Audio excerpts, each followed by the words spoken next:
que tiene casi 3000 años, uno se da cuenta de esta realidad, ¿no? La codificación fue inventada ahí por ese rey que llega hasta nuestros días, es una realidad, es un mecanismo de comunicación que tiene el derecho, pero el contenido de la piedra ha ido cambiando muchísimo a lo largo del tiempo. O sea, todas las normas que están ahí, la ley del talión y demás, ya no existen. En su momento ordenaron la vida social, pero hoy, digamos, se han transformado. Dentro de esas transformaciones, el mismo derecho del trabajo participa, porque el derecho del trabajo llega como algo novedoso, como, digamos, bajo la figura de un intervencionismo estatal que se va a dar en el mundo ya en el siglo XX.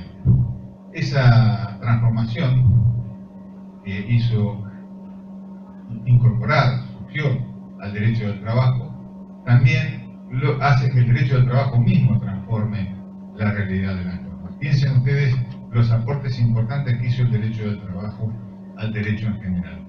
Cuando se aprueban los códigos civiles en nuestros países, todos inspirados en el Código Civil francés de 1804, el único esquema de responsabilidad civil conocido era la responsabilidad subjetiva en base a la culpa. No conocía el Código Civil la responsabilidad objetiva por el vicio, el riesgo de la cosa. Esa incorporación, ese aporte al mundo jurídico lo hace el derecho del trabajo. En mi país lo hace en 1915. Tuvieron que pasar después más de 50 años hasta que en 1968 fuera reformado el Código Civil argentino y se incorporara recién ahí la responsabilidad objetiva.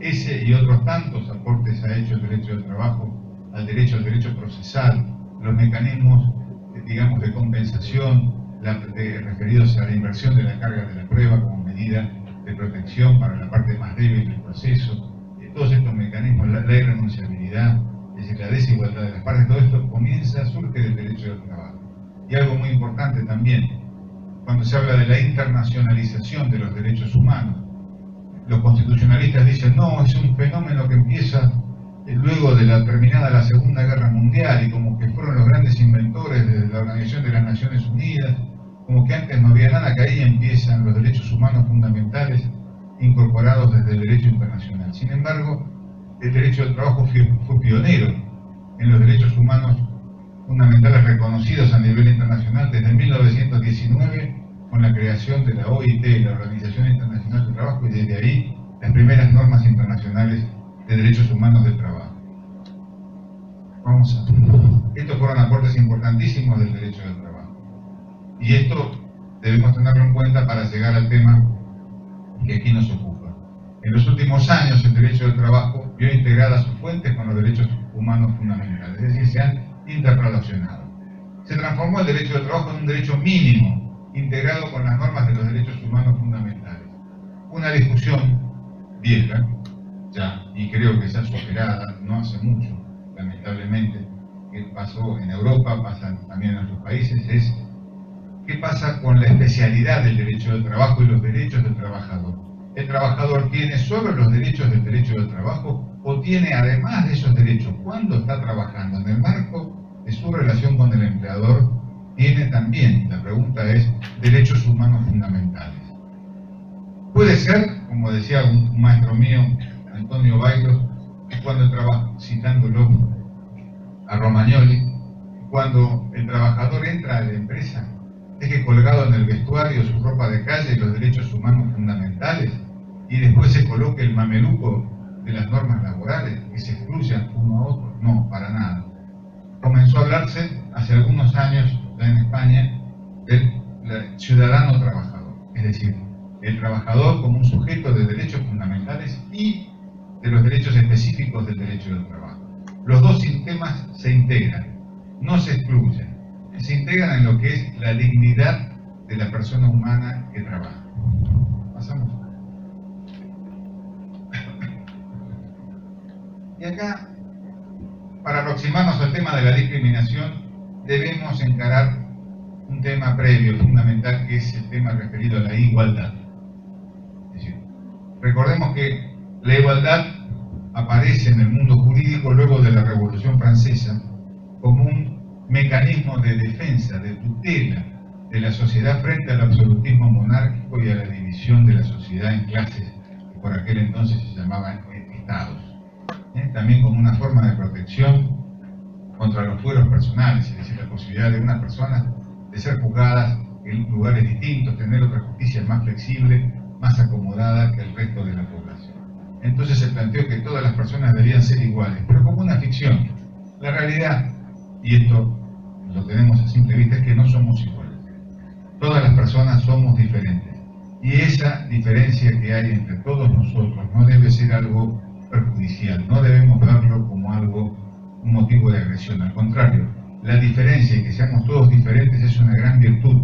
Pensemos nomás en la familia. La familia es una unión de diferencias, hombre y mujer, y de ese modo, a partir de la diferencia, nuestra, digamos, la humanidad se procrea. Continuamos procreando la especie. Cuando todos discutían cómo sería la ciudad perfecta, hubo uno que escribió un libro que se llamó La Ciudad de Dios, que fue San Agustín. Y él, precisamente tocando este tema, él sostenía que la ciudad perfecta era una ciudad de suma de diferencias, donde confluían una concurrencia de diferencias que se transformaba en una virtud. Era la comprareatio plurium in unum.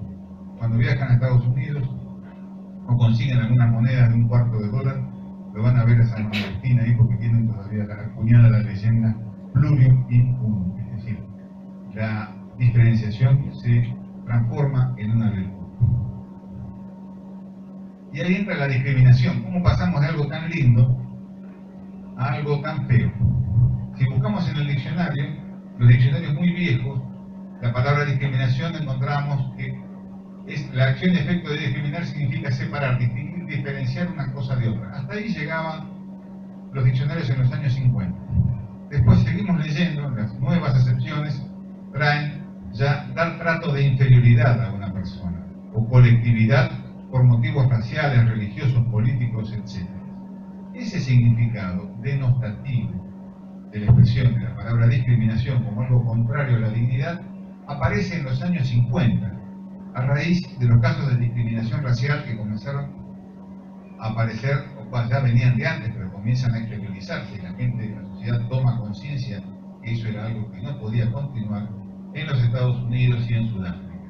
Después ha recibido también como figura denostativa a la discriminación en numerosos instrumentos internacionales sobre derechos humanos.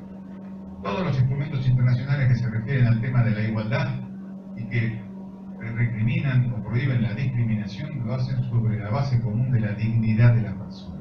Porque lo igual, queridos amigos, es la dignidad, en el sentido que ninguna persona puede considerarse más digna que otra.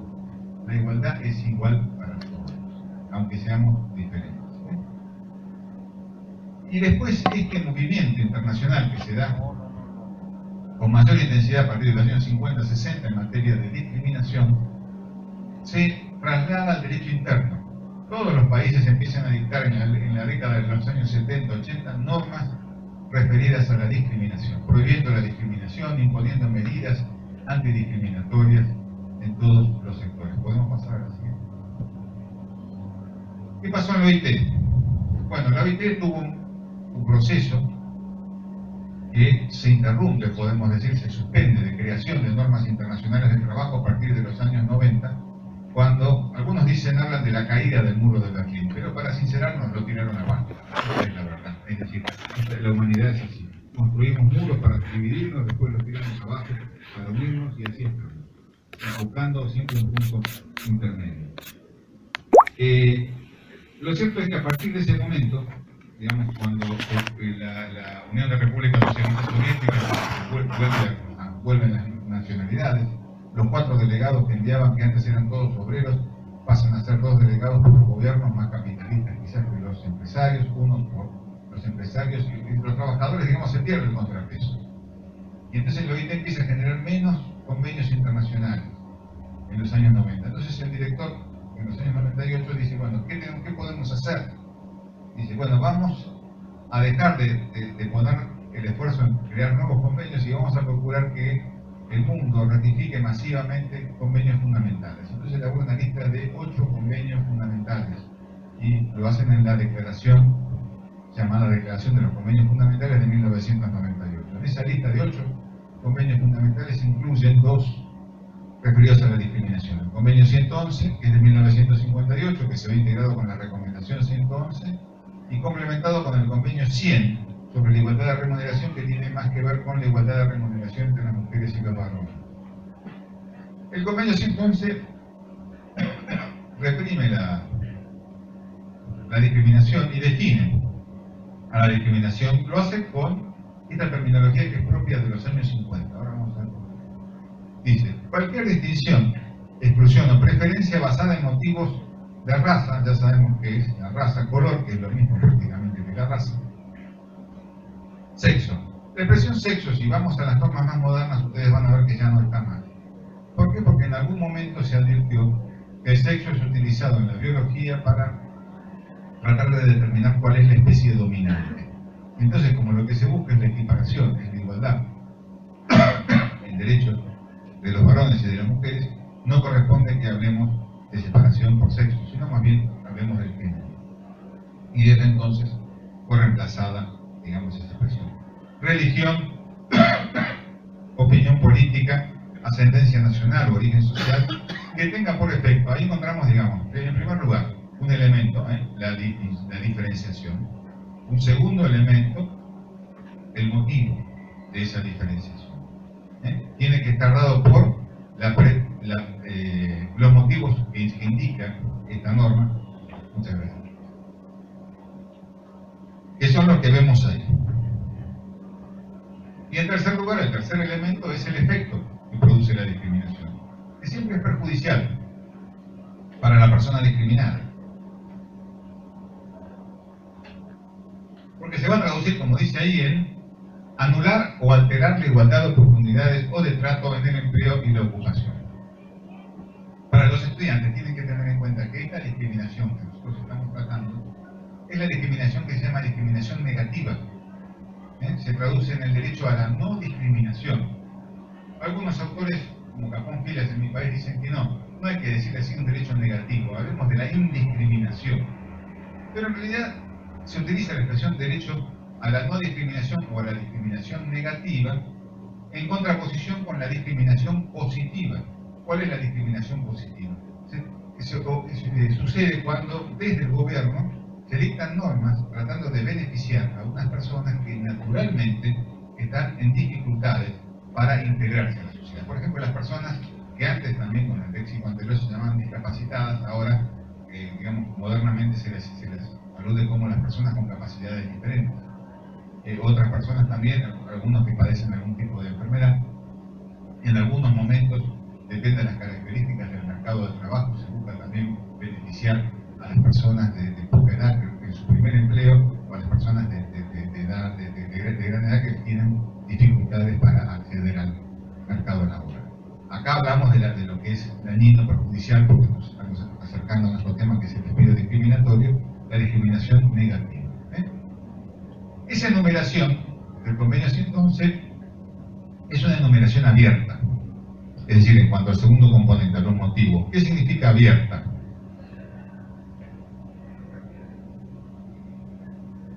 No significa que el intérprete pueda integrarla como se le ocurra. Es abierta porque los motivos pueden surgir de otros instrumentos internacionales, que de hecho así ocurre, o también de normas del derecho interno. Por ejemplo, en el ámbito del OIT, los motivos se integran con la opinión sindical o afiliación sindical, que viene del convenio 87, las responsabilidades familiares del convenio 156. ¿Pasamos? Entonces, los elementos configurativos para repasar de la discriminación están dados. En primer lugar, un elemento de hecho, que es la diferencia de trato.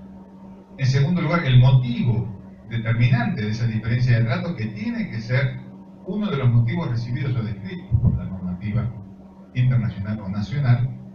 Y el tercer componente es el resultado de esa diferencia de trato, que siempre se va a derivar en un perjuicio para el discriminado. ¿Pasamos? Ahí tenemos un detalle, una nómina de los instrumentos internacionales más importantes en materia de derechos humanos que se refieren a la discriminación, que reprimen la discriminación, que basan, digamos, la discriminación como una infracción, como una violación a la igualdad de trato de las personas fundada en su dignidad. Sería muy engorroso, muy largo leerlos e indicar cada uno, pero bueno, a veces estos elementos, estos instrumentos, junto con otras convenciones, por ejemplo, hay una convención reciente muy importante de protección a las personas con discapacidad, que tiene un artículo 27 que es muy importante, que es el que prohíbe cualquier tipo de discriminación basada en razones de salud, tanto para acceder a un empleo como para la continuidad del empleo. Hay también convenciones, muchas convenciones referidas a la protección de la mujer, es decir, el tema de género, que vienen a complementar estas normas internacionales básicas, digamos. ¿Pasamos? ¿Qué pasa con lo que estamos viendo y el despido? Bueno, el acto discriminatorio como infracción que se apoya en la igualdad de la ley va a tener lugar cuando sin motivo legítimo o razonable, hemos visto, se excluye a una persona o se le impone un castigo. El despido o terminación no justificada del contrato de trabajo por voluntad del empleador puede también revestir el carácter de acto discriminatorio cuando es adoptado con motivo de la pertenencia del trabajador a un grupo de exclusión. Nosotros pensemos los tres elementos. En primer lugar, el hecho, la acción de discriminar, que sería la acción de despedir. En segundo lugar, el motivo determinante, cuando esa primera acción se funda por las razones que hemos visto, por el género, la ideología, la opinión sindical, la raza o ascendencia nacional. Y el tercer componente era el perjuicio. Acá ni más ni menos que se deja a una persona, despido produce como efecto hacerle perder su empleo. Invadir ese otro derecho humano fundamental que también está previsto por la normativa internacional, que es el derecho de toda persona a ganarse la vida mediante un trabajo libremente escogido o aceptado. Pasamos. El convenio 158 del OIT sobre terminación de la relación de trabajo establece un mecanismo de control al despido que evita que el despido se adopte como una medida discriminatoria y posibilita dejar la medida sin efecto, con reincorporación del trabajador cuando se advierte la discriminación. Este convenio tiene la importancia de reconocer como derecho humano fundamental el derecho del trabajador a conocer la causa, por qué se lo despide. Más allá que después no esté de acuerdo, más allá que el empleador, si quiere reorganizar, pueda prescindir de los servicios de un trabajador, más allá que ese hecho sea ilegítimo por parte del empleador, pero tolerado por el ordenamiento legal, lo cierto es que, digamos, lo que no se admite, lo que se busca reprimir con ese convenio es el despido sin expresión de causa. Es el despido, como le dicen ahora, ad nutum, o desnudo, desnudos desprovistos de causa. Donde rige el convenio 158 no se habla de despido discriminatorio porque tiene ese mecanismo. Esto en España, Panamá, no sé si también en Venezuela, creo que en España está, ¿no? El 158. Donde no rige, nos encontramos frente a este dilema, ¿no? Es decir, el empleador dice, bueno, yo tengo derecho a despedir, y entonces se empiezan a comparar los derechos. Bueno, por un lado está el derecho del empleador, que tiene la libertad de contratación, que es un derecho de primera generación. Y después, por el otro lado, está el derecho del trabajador, que tiene un derecho de segunda generación, a tener la oportunidad de ganarse la vida mediante un trabajo libremente escogido o aceptado. Esto surge del Pacto Internacional de Derechos Económicos, Sociales y Culturales de la ONU, artículo 7. La pérdida no deseada de un empleado, o sea, la pérdida de un empleo no deseada, ¿no? Cuando es el empleador el que lo pierde, cuando es un trabajador que renuncia y se le va, el empleador muchas veces dice, pero ¿por qué no me indemnizan a mí? Yo lo formé, lo eduqué, lo preparé, le armé el puesto de trabajo, me costó y ahora se me va y desprecia todo lo que yo le di, me genera un problema serio porque tengo que reemplazarlo y tengo que buscar un reemplazo y a veces no me da el preaviso, no me cumplen con el tiempo. ¿Quién me indemniza a mí? Dice. Y es un poco razonable. Y por otro lado está el planteo de la situación del trabajador, cuando es despedido, que el ordenamiento jurídico lo protege. Entonces se pregunta, ¿pero por qué lo protegen al trabajador y no al empleador? Esto fue un motivo de estudio muy importante por la OIT en un informe que se hizo sobre la terminación de la relación de trabajo, ustedes lo tienen incluso por internet, donde se reconoció lo siguiente, es decir, cuando el empleador pierde a un empleado, lo sumo tiene una molestia, un perjuicio breve, algo que lo va a solucionar en el tiempo. Pero cuando es el trabajador que pierde sin quererlo un empleo, para el trabajador es una catástrofe, sobre todo en tiempos de crisis. Una persona grande pierde su empleo después de muchos años, tiene hasta problemas psicológicos, le va a costar insertarse. Como dice en un libro maravilloso que escribieron Antonio Bayros y Joaquín Pérez Rey, que se llama El despido como violencia del poder privado, dice, el trabajador, dice, mediante el despido se expulsa, independientemente de lo jurídico, olvidémonos de lo legal, se expulsa a una persona de una situación compleja, a la que a través del trabajo ésta obtiene derechos de integración y de participación en la sociedad, en la cultura, en la educación y en la familia. Crea una persona sin cualidad social, porque la cualidad de la misma y los referentes que le dan seguridad en su vida social dependen del trabajo. Cuando uno conoce a cualquier persona en la calle o nos presentan en una reunión social, lo primero que se dice, bueno, ¿cómo te llamás? Me llamo fulano. La segunda pregunta, supongamos que, ¿de dónde sos? ¿No? Que no sabe. Pero puede asumirlo. Pero en algún momento ahí del interrogatorio preliminar, mire, ¿qué haces? ¿A qué te dedicás? ¿De qué trabajás? La pérdida del trabajo importa la pérdida de una entidad fundamental del ser humano, que es no querida. Por eso el despido es un acto violento ya de por sí, más allá que sea discriminatorio común. Vamos ahora sí al despido discriminatorio. Toda persona víctima de un acto discriminatorio merece una respuesta por el ordenamiento jurídico, la cual debiera estar dada por la reparación del daño. El daño debe ser reparado, y esto como principio universal prácticamente del ordenamiento jurídico, volviendo las cosas al estado anterior. Es lo que tradicionalmente se llama la forma de reparación in natura. Cuando no es posible esto, ahí bueno, entramos en la clasificación de los daños. Daños patrimoniales son los daños que sufre la persona en aquello que tiene, en su patrimonio, lo que ella tiene. El daño moral es lo que sufre la persona en aquello que ella es. La persona es, en su dignidad. Los sistemas que no incluyen al convenio 158 o mecanismos tendientes a evitar el despido discriminatorio, lo que prevén es lo siguiente: frente al despido se produce un daño, no prevén en términos generales la reincorporación, muchas veces sí, para algunos casos puntuales, sino que prevén una indemnización tarifada.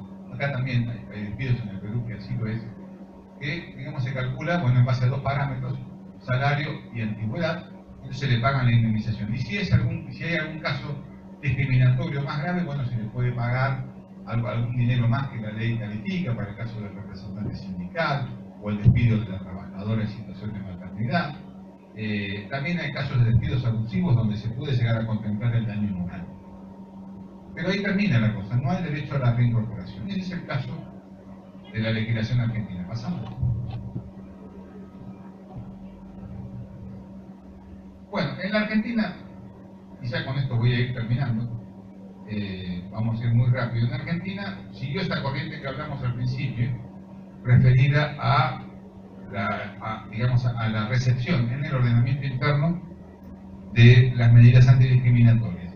Esto viene en 1988 con la ley 23.592 que se incorpora al Código Civil. Antes habían algunas normas que establecían, digamos, conductas similares para los representantes sindicales, la reincorporación del delegado gremial o del representante, lo mismo para el empleo público, cuando era despedido el empleado público sin sumario administrativo. Pasamos a la siguiente. Se me duerme ahí el colaborador. Esta ley, entonces, ahí. La ley se despertó demasiado. Esta ley, la 23.592, entonces trae mecanismos tendientes a evitar y reprimir las conductas discriminatorias. Entonces básicamente adoptan las medidas que vemos ahí, y se establece que en los lugares públicos se deben colocar carteles prohibiendo la discriminación. Se prevé también que frente al hecho discriminatorio, el derecho del afectado a lograr que se deje sin efecto el acto discriminatorio, cese en su realización y que se le sea reparado el daño material y moral. De aplicarse esas previsiones, es decir, el derecho de un trabajador despedido como un hecho arbitrario, como un hecho discriminatorio, se podría lograr entonces que se deje sin efecto el acto discriminatorio que implica la reincorporación, porque la única manera de dejar sin efecto un despido es mediante la reincorporación, y en la reparación del daño moral y material ocasionado. El material serían los salarios caídos. No sé si acá creo que se les llama así también, no es que se tengan que agachar a cobrar el dinero del piso, sino que son salarios por los días no trabajados. Claro, porque a veces ahí me estaban invitando a un convenio, a un congreso en Sudáfrica. Yo estaba pensando que allá también es todo diferente, como veis acá trabajo en negro, ¿no? Y allá el negro es el color de piel, y el blanco es el color del luto. Cuando se saludan se dan la mano izquierda en vez de darse la mano derecha. Y la ciudad donde paran todos los que van a hacer turismo de casa, los millonarios y demás, bueno, acá en Perú tiene un nombre que se llama Singuita. En Argentina en Lupardo, guita es dinero, tiene mucha guita, tiene mucho dinero. No va precisamente sin guita. Pero bueno, ahí tenemos entonces el esquema del despido discriminatorio. Tendría derecho a que se deje sin efecto mediante la reincorporación y se le repare el daño. Pasamos. Esa ley fue del año 1988. La primera vez que se aplica en el derecho del trabajo fue varios años después, fue en 2001. Tardaron los IUS laboralistas en activarse. De hecho, hubo una aplicación antes en la justicia civil, en un famoso caso que hoy lo explicaba a la mañana, que fue, no sé si tengo tiempo para explicar, hacemos el show del caso. ¿Sí? Fue el caso Fredo. Fredo, acá creo que también es una heladería, una cadena de helados. Esta heladería incorporaba solo varones, no incorporaba mujeres. Y allá en Argentina, no sé qué pasa cómo son las mujeres peruanas, pero la mujer argentina es una mujer de mucho empuje, muy vigorosa. Y entonces crearon las mujeres una asociación de mujeres en lucha contra la igualdad. Y esa asociación de mujeres dice, pero ¿cómo que este empresario solo incorpora varones? Entonces, promovió un juicio con la justicia y pidió que se condene al empleador a incorporar a mujeres. Y el empresario, yo tengo libertad de contratación, yo contrato a quien quiero, yo no discrimino, una vez que están acá les doy los mismos derechos. Y también tenía razón. ¿Qué piensan el público peruano que resolvió la justicia?